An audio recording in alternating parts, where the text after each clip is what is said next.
Hello, I got a new Vermont IPA from Vermont Beer Makers. That is the rebranding of Trout River Brewing Company. They've been around for a while, done a lot of like classic kind of 90s craft style beers.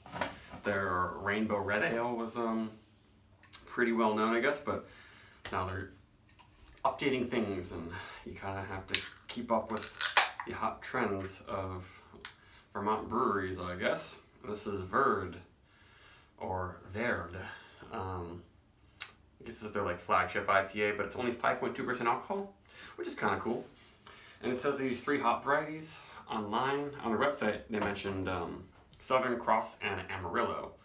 I think Southern Cross is it's a South African variety. Might be wrong. Maybe it's grown in different places in the world. But kind of interesting combo. I don't know what the third hop is, but I do like Amarillo. This is canned a little bit under a month ago, and I don't really know exactly what to expect here. Got some haze to it, for sure. And good carbonation, very pale. So it doesn't seem like it's horribly oxidized or anything after a month. I don't really know if this brewery did any hazy IPAs before the rebranding.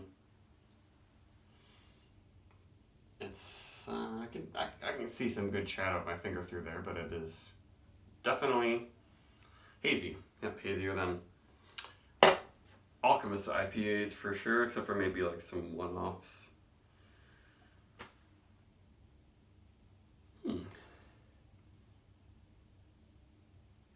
Not an explosive aroma, but not too huge on yeast esters, which I'm happy about as usual. And the head's looking pretty good. A little bit fizzy, but I got some thick bubbles in there. I bet that head's gonna stick around for a while. It's a lot of earthy, leafy sort of things happening. And sort of a light peach. And definitely orange. It doesn't smell super juicy and sweet or anything like that.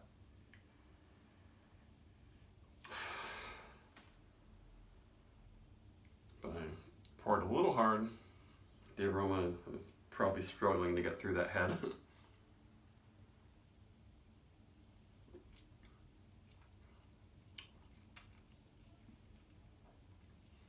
Pretty good. I mean, it reminds me a lot of hazy session IPAs.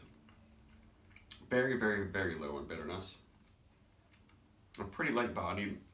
There's an interesting earthiness to it and the flavor too. That's maybe just coming from the 2 hops.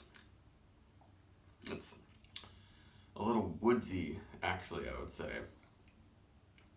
with some zesty orange oil. It's not exactly like orange juice.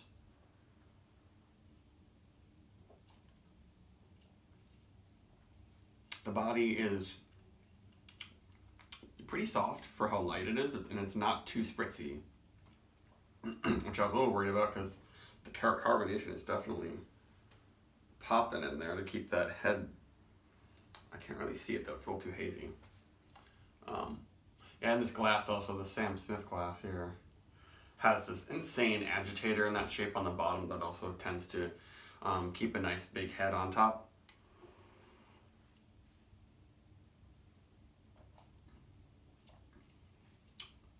Extremely easy to drink. Finishes pretty darn clean and almost dry. I kind of wish there was a bit more bitterness.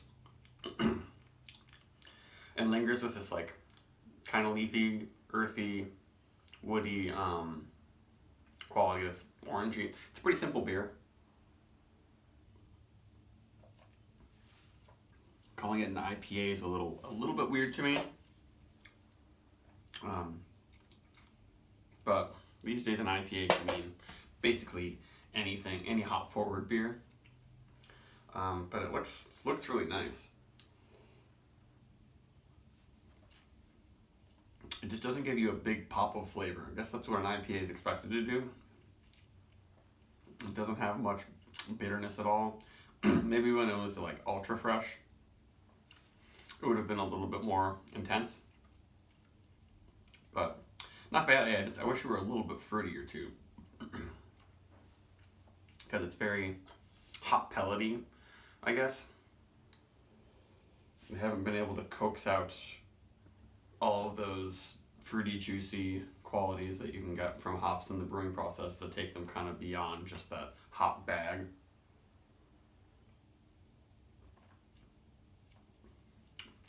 Mm-hmm. Yeah, there aren't a huge amount of fruits I could really talk about with this one. But it finishes clean. It's really drinkable. Maybe I'll try this beer again. Maybe they can improve it in a few more batches. But no flaws, no big problems with this one. If you're in the mood for something like this. But I would probably choose like a single cut.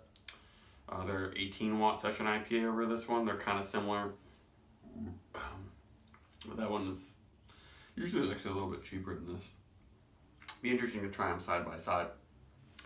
For a score for this, maybe 3.75.